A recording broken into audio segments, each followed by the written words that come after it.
Blackrock has slashed the valuation of its portfolio company Byju yet again, this time to just over $1 billion. Now, with this, Blackrock has slashed its valuation by 95% of Byju in the last 2 years. Aishwarya Anand gets us more on what has gone wrong with Byju's valuation and what we should expect from here on. Take a look.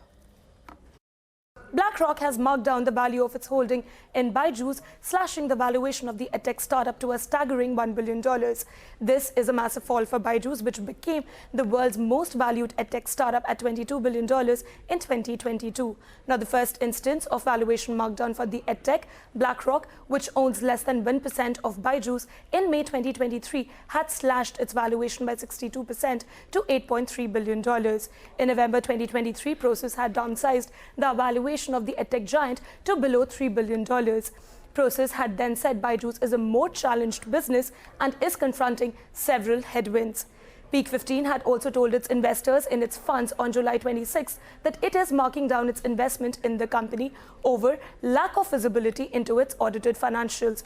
Byju is amidst a plethora of troubles. In a high-drama annual general meeting held on December 20, 2023, investors of the edtech giant grappled with a tumultuous session lasting 3 hours. The meeting featured a series of resolutions, most notably the approval of the audited FY22 financials, which passed despite shareholder concerns over auditor issues.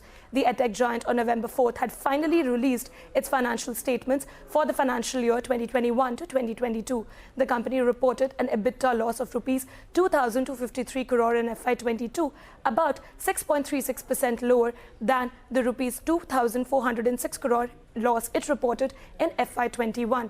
Now, it's important to note that the results of Byju's core business operations and do not include its acquisitions.